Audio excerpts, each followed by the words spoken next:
तो तुलसीदास जी जो गडकरी का बयान है, इसके कुछ अर्थ निकलते हैं, ये बयान ऐसे ही दिया गया होगा और जैसे वानखेड़े जी ने और सीपी राय साहब ने मोदी जी तक पहुंच गए ये लोग, क्या इस बयान के भी कोई रास्ते मोदी जी तक पहुंचते हैं? ये बयान ऐसे ही है। मैंने मोदी जी का नाम मजबूरी में लेके तो वानखेड़े जी ने आरोप लगा दिया। मैं वाकई में गया भी था झंडे वाले में, लेकिन झंडे वाला में गया भी था, मतलब संघ में मेरे पुराने प्रचारक है तो उनसे मिलने भी गया था, लेकिन वानखेड़े जी का नेटवर्क इतना तेज है कि मुझे अंदाजा नहीं था कि सार्वजनिक जगह मेरी कोई मुक्ति कर जाएगी। तो तुलसीदास जी के इसके कुछ मतलब जाते हैं इस बयान के, या गडकरी का बयान अचानक था, क्या खेल है बयान के पीछे? संजय जी देखिए, मुझे ऐसा लगता है कि एक तो अशोक जी भी बेहतर जानते हैं कि आप कुरेदने के लिए कई बार मत कहिए कह देते हैं तो आप तो उसमें काफी उस्ताद हो, तो तारीफ में था आपके। लेकिन देखिए, नितिन गडकरी जी के इस बयान के पीछे मैं जो देखता हूं, अचानक कोई देखिए इस तरह से कोई किसी की आत्मा तो जागरूक नहीं हो जाती राजनीति में, इस बात को भी हमें समझना चाहिए। गडकरी जी बहुत अच्छे नेता है, बहुत संवेदनशील है, लोगों से मेल मिलाप रखते हैं। खासकर अब का जो एक नया राजनीति का चरित्र सामने आता है, बुलडोजर पॉलिटिक्स वाला, कि सबको समतल बना दो, किसी को उभरने का मौका ही न दो, उससे वो काफी विपरीत है, इससे मैं सहमत हूं। लेकिन आखिर राजनेता ही है ना। देखिए, इस बयान के बाद जो कुछ जगह जिस तरह का एक खबरें भी चलने लगी कि क्या वो संन्यास लेना चाहते, राजनीति छोड़ना चाहते हैं, उससे पहले पिछले कुछ दिनों से जो खबरें आ रही है ना संजय जी, वो भी मुझे याद आ गई। क्या खबरें आ रही है कि जिस हाईवे की काफी तारीफ हो रही थी यूपी के, उसमें किस तरह से दरारें हैं, जिसमें किस तरह से कारें पाटी जा रही है, उसमें किस तरह से काफी समस्या है, गलत तरीके से उस हाईवे का काम हुआ है। उसी तरह से महाराष्ट्र में, एक बुल्डाना में एक हाईवे बना था। जी जी जी संजय जी, थोड़ा संशोधित कर दूं, ये जो बुंदेलखंड का एक्सप्रेसवे है, इसका नेशनल हाईवे से मतलब नहीं, ये स्टेट का प्रोजेक्ट है ये। ओके ओके, नेशनल हाईवे का मैं गलती हो गई मेरे से।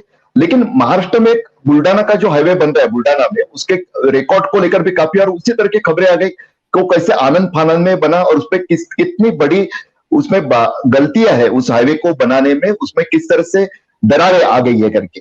तो एक खबरें आने का कई लोगों का ये भी था कि कहीं ऐसा तो नहीं है कि कार्यक्रम बन गया। अभी तक तो काफी सफलता के विकास पुरुष जिनको बताया जाता था, इस देश के हाईवे मैन जिनको बताया जाता था, उनके खिलाफ इस तरह के मेन स्ट्रीम मीडिया में भी खबरें आना लोगों को अचंभे में डालने वाला था कि कुछ और तो नहीं पक रहा है। और देखिए, एक बात तो है कि नितिन गडकरी जी के डिपार्टमेंट को पहले से भी फंड की काफी इसमें आई थी, बाद में संघ से बात हुई, इस तरह की भी खबरें आ गई। लेकिन उन मुद्दों से भी हटकर मुझे बात करनी है। असल में बात ऐसी है कि जो मैंने कहा कि नितिन गडकरी भी राजनेता है। अभी वो भले ही ये कहे कि आज की राजनीति यानी सत्ता नीति है, अब भले ही उनको ये साक्षात्कार हुआ हो, पहले ही मैंने कहा कि उनके बारे में उनकी अलगता की वजह से सम्मान होना एक अलग बात है। लेकिन अगर आज हम 25 जुलाई को बात कर रहे हैं, लेकिन इसी वर्ष में 4 जनवरी 2022 को ही उन्होंने गोवा में एक जो बयान दिया था, उन्होंने कहा था कि गोवा जैसे राज्य को अगर विकास के पथ पर चलना है तो उनके पास फंड नहीं हो, ये भूले नहीं। और देते समय ये अपील जो है ना, वो सत्ता कारण वाले नेता की थी, वो कोई समाज कारण या सामाजिक दायित्व की चिंता करने वाले लोकतंत्र के प्रहरी किसी नेता की, ऐसा मुझे नहीं लगता।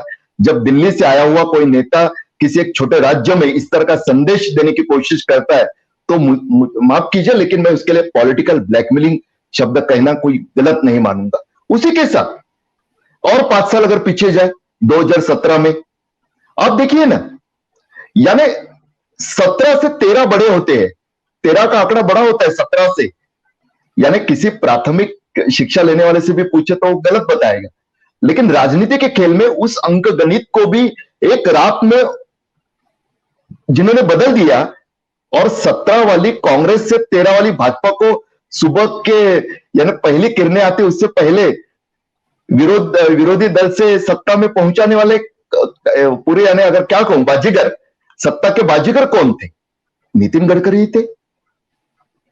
उसमें और एक गेम हुआ था ना कि मनोहर पर्रिकर जो देश के रक्षा मंत्री थे, उनको दिल्ली से गोवा भेजा गया और उसके लिए विजय सरदेसाई जो कि एक वहां के प्रादेशिक पार्टी जो कि कांग्रेस से पहले रह के बाद में वहां पे उन्होंने पाया प्रादेशिक पार्टी बनाई, अपना दल बनाया। वो नेता महोदय जो थे उनके हट यानी उनके जीत की वजह से कि नहीं उनको परिकर ही चाहिए तो ही वो समर्थन देंगे। देखिए इस तरह की जो राजनीति होती है और उसके बाद ये इस तरह के बयान आना, कई बार मुझे ऐसा लगता है कि कहीं ऐसा तो नहीं है इसमें बस कि एक नेता यानी कभी कभी संजय जी आपने भी अनुभव किया होगा, ओरा जी अभी बहस से उनका थोड़ा डिस्कनेक्ट हुआ मुझे लगता है कि अधिकारी प्रशासनिक अधिकारी बड़े ओहदे पे बैठे हुए पूरे अपने कार्यकाल में वो इस तरह की बातें नहीं करते। जब रिटायरमेंट पास में आती है या रिटायर हो जाते हैं तो बड़े इस तरह के बुक लिखते हैं, आत्म चरित्र लिखते हैं जिसमें कहते हैं कि किस तरह से व्यवस्था होनी चाहिए। माफ कीजिए पिछले 8 सालों में, लगभग 8 साल होने आए अभी, इन सालों में अगर इस तरह के अंतरात्मा की आवाज सुनकर गडकरी जी कहते, या अभी हाल ही में जो महाराष्ट्र में अब देखिए ना, अगर आप इजाजत दे तो संक्षिप्त में एक बात मैं बताना चाहता हूं। इसी आपके 4 PM पे मैंने सबसे पहले एक बात पे बात की थी कि मुझे जो सत्तांतर की रात थी उसी समय की मुझे डर है कि कहीं सबसे पहले भी आरे जंगल में ही कारशेड बनाने का और बुलेट ट्रेन का निर्णय ना हो जाए। और दुर्भाग्य से कई बार लगता है कि हम गलत साबित हो जाए, लेकिन नहीं साबित हो पाया हमें और वही निर्णय हो गए। अब देखिए उसमें ही जो सत्ता में बैठे हुए लोग हैं वो हर बार बात कर रहे हैं, ये पहली बार हो रहा है महाराष्ट्र में कि सत्ता में बैठे हुए लोग और विपक्ष में बैठे हुए लोग भी बाला साहब ठाकरे का जयगान कर रहे हैं। एक काफी बड़े नेता महाराष्ट्र के, उसमें कोई दो राय नहीं हो सकती बाला साहब ठाकरे को लेकर। उनको तो अभी एक तरह से जो राष्ट्र पुरुष है उनकी श्रेणी में पिछली सरकार के कार्यकाल में लाया गया और बिना किसी विरोध के लाया गया, दर्जा दिया गया उनको। लेकिन एक प्रश्न है कि क्या बाला साहब ठाकरे, एकनाथ शिंदे कहते हैं कि बाला साहब ठाकरे, देवेंद्र जी उप मुख्यमंत्री बने हैं त्याग करके भाजपा के दबाव में ही सही, वो भी कहते हैं बाला साहब ठाकरे। लेकिन बाला साहब ठाकरे की विचारधारा पर हम असल में आगे बढ़ रहे हैं कहने वाले, क्या देखिए ना कि क्या हिंदुत्व ही उनका विचार था? संजय जी, बाला साहब ठाकरे पर्यावरण के बारे में भी काफी सचेत थे, काफी जिद्दी थे, काफी उनके हट रहता था। 1995 में जब शिवसेना की सरकार बनी थी भाजपा के साथ, शिवसेना के मनोहर जोशी मुख्यमंत्री थे, उस सरकार में पर्यावरण मंत्री और मुझे लगता है एक्साइज का भी दायित्व गणेश नाइक नाम के एक दबंग नेता संभालते थे, नवी मुंबई के। उस नेता के इलाके से जाते समय बाला साहब ठाकरे का ध्यान गया, पहाड़ों पे क्रशर लगे थे, क्रशर जो पहाड़ों के स्टोन टुकड़े टुकड़े कर देते हैं पत्थरों के। ओ तो उन्होंने पूछा ये क्या है? वो बोले नहीं नहीं साहब, ये तो अपने नेता के गणेश नाइक साहब के। बाला साहब ने तुरंत उनके पुणे तक की यात्रा समाप्त होने से पहले वो क्रशर को स्थायी तौर पे बंद करवा दिया। गणेश नाइक बाद में बगावत करके बाला साहब के रहते हुए पार्टी छोड़ के गए, लेकिन बाला साहब ने पर्यावरण के मुद्दे पे समझौता नहीं किया। बाला साहब सिर्फ हिंदुत्ववादी नहीं थे, पर्यावरणवादी भी थे। लेकिन उनका नाम लेके जो सत्ता में एकनाथ शिंदे और फडणवीस जी, देखिए अब जो नाम लेते हैं वही पर्यावरण का खुलेआम संहार करा रहे, वृक्ष संहार हो रहा है आरे के जंगल में। ये इसलिए बता रहा हूं क्योंकि सत्ता कारण है, और ये सब नितिन गडकरी जी के सामने ही हुआ है 2019 से लेके अब तक।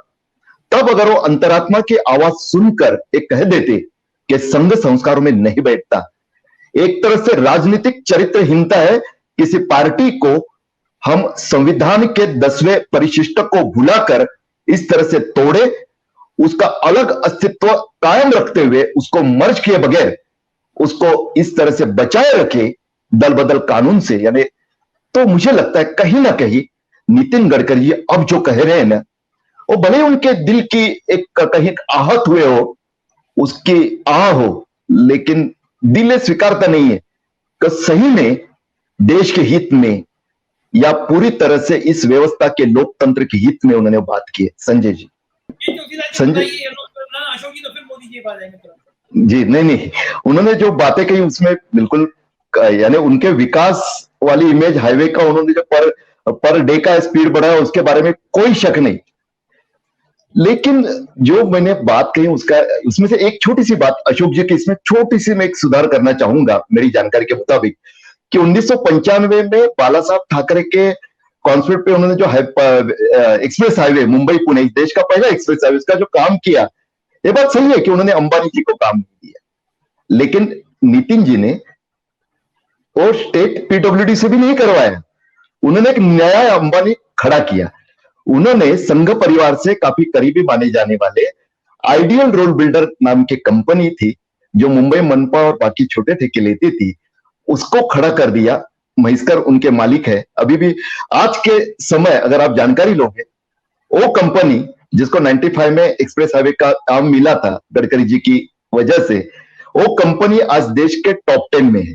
जो सबसे बड़ी इंफ्रास्ट्रक्चर कंपनी है उसमें अच्छा काम किया गडकरी जी ने। एक स्थानीय व्यवसायी को काम देना मैं बिल्कुल गलत नहीं मानूंगा, यानी बस एक छोटा सुधार करना था, इसलिए मैंने बता दिया। और मेरा जो मुद्दा था ना, वो मुद्दा ये था कि कई बार जाते जाते जो अंतरात्मा की आवाज आने लगती है वो जगह जी मैं उसमें और सुधार करता हूं, क्योंकि ओरिजिनल बिल्डिंग जो थे उसमें सबसे L1 जो थे वो अंबानी थे, और L1 जो थे वो दिए हुए कॉस्टिंग से 20% हायर थे, जो उनको नहीं चाहिए थे। उन्होंने ये काम स्टेट गवर्नमेंट से करवाया, और जॉब जो उसको बोलते हैं हम सबलेट जो होते हैं, अलग अलग ग्रुप को दिया। जो सबसे बड़ा काम मिला वो जिस कंपनी को नाम आप ले रहे हो, लेकिन पूरा मॉनिटरिंग उसका था, किसका? पीडब्ल्यूडी का। और इसीलिए आज भी देश का सबसे बड़ा एक्सप्रेसवे और बेहतरीन एक्सप्रेसवे माना जाता है वो। जी बिल्कुल नहीं, मैं उनके काम पे एक सेकंड, वो 20% हायर पे L1 था, ये 20% लोअर पे हुआ जी हुए कॉस्टिंग। अशोक जी मैं बिल्कुल उनके ऊपर उंगली नहीं उठा रहा हूं इस बारे में। मेरा तो मेरी बात उनके अंतरात्मा के जगने पर थी, उस टाइमिंग पे थी। और देखिए अभी आईआरबी लिमिटेड हो चुकी है कंपनी, बड़ी कंपनी है, मुझे भी फक्र है कि महाराष्ट्र की कंपनी, लेकिन अभी भी वो टोल कमा रही है उस रोड से 95 से लेके अब तक। मुझे अच्छा लगता है, गलत नहीं, टोल की ऐसे ऐसे बढ़ते जा रही है, रोड अच्छा है, कोई दो राय नहीं है,